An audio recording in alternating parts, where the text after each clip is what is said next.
Com certeza tem uma contraindicação. Tem. Não tem? Quais são que acho que vocês já identificaram? Existem contraindicações principalmente em grupos de risco, né? Então, e principalmente ligado a alguns canabinoides, sobretudo o THC, né? Então, o THC, por ser um componente psicoativo da planta, né, que provoca esses efeitos mentais, a gente tem que ter um pouco de parcimônia, tanto em dose, né, quanto em alguns grupos de risco, né? Principalmente o quê? Os psicóticos. Então, paciente que tem uma tendência a usou cannabis e ficou agitado, ou então tem doenças como esquizofrenia, ou paranoia delirante, enfim.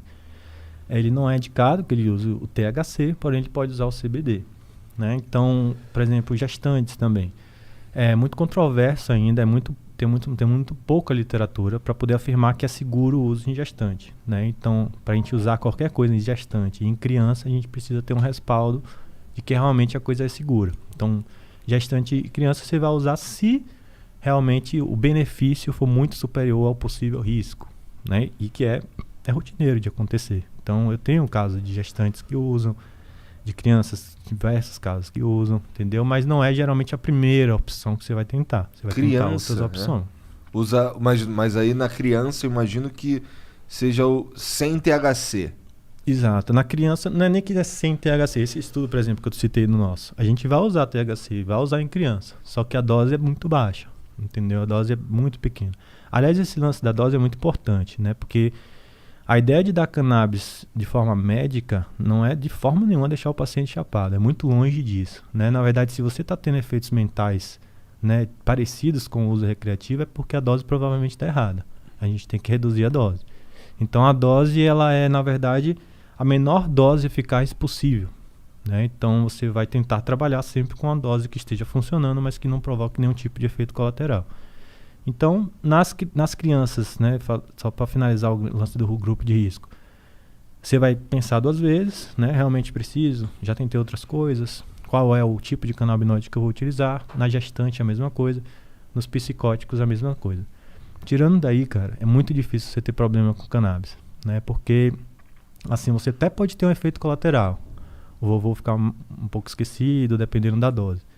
Mas é só você reduzir essa dose que o efeito passa. Então não tem nenhum tipo de efeito irreversível. Não tem nenhuma morte documentada no mundo por overdose de cannabis. Então, você não consegue hoje chegar na farmácia, se você entrar na farmácia de olho fechado, escolher um remédio, tomar a caixa inteira, com certeza você vai para o hospital.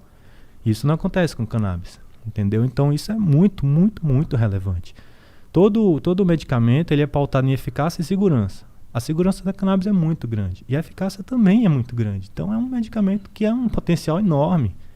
Não é para uma doença. A gente está falando de quase que uma farmácia viva, né? Por causa justamente dessas diversas substâncias que estão lá dentro. Você falou que estudou bastante plantas, né? E, bom, obviamente a maconha é uma realmente poderosa. Tem mais alguma que a galera não está prestando atenção, mas que é uma planta muito importante?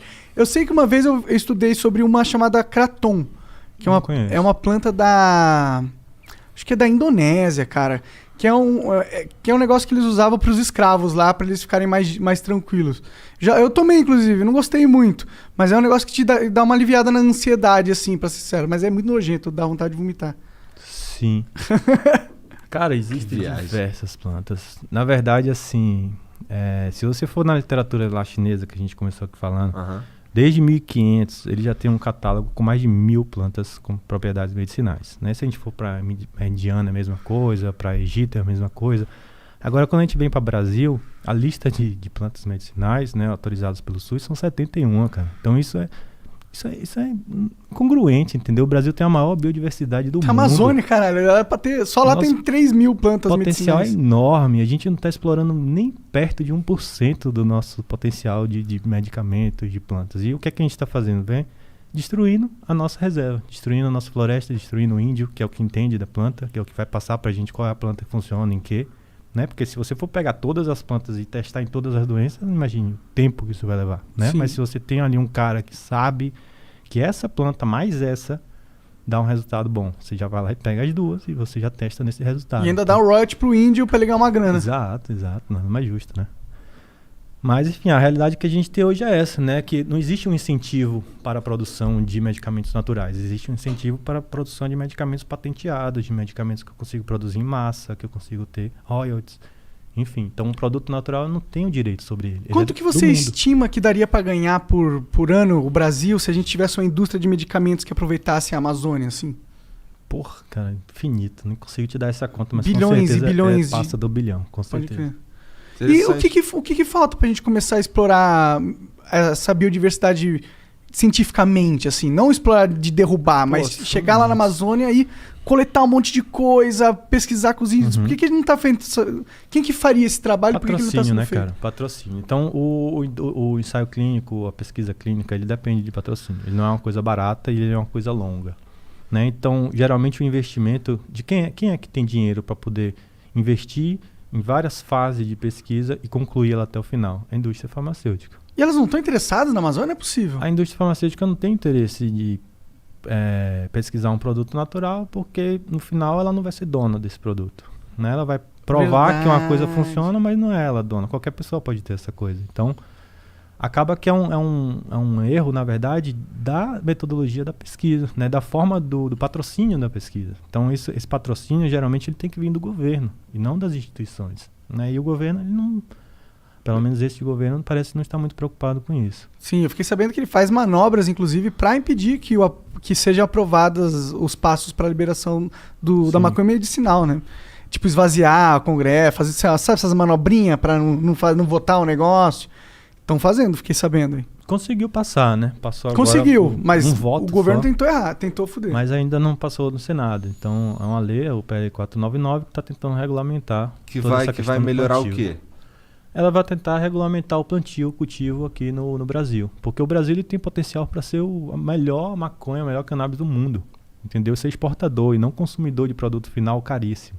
Então, hoje o óleo que a gente compra, que sei lá, custa 50, 100 dólares, a gente poderia produzir aqui, poderia fomentar a nossa economia, né? Poderia desenvolver aqui centros de tecnologia, de produção, de farmácia viva e exportar para o mundo. Não importar um produto final, entendeu? Entendi. Tu estava falando também que tem várias coisas que influenciam na planta. Se você